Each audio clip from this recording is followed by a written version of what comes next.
নমস্কার বন্ধুরা, আজ আমরা এসেছি একটা বৌভাতের রিসেপশনে। খুব সুন্দর একটা সাজানো গোছানো সন্ধ্যা।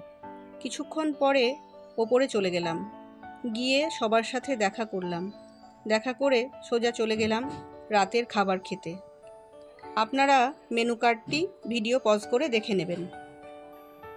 এরপরে থালা, জলের বোতল সবই দিয়েছিল।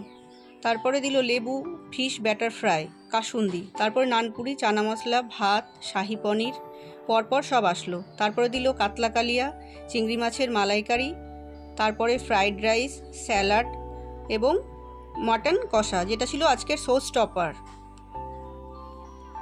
মাটনটা পুরো জুসি ছিল। মাটনটা খেতে এত ভালো হয়েছিল যে আমরা আবার নিয়েছিলাম। তারপরে চাটনি, পাঁপড়, সেটাও খেয়ে নিলাম।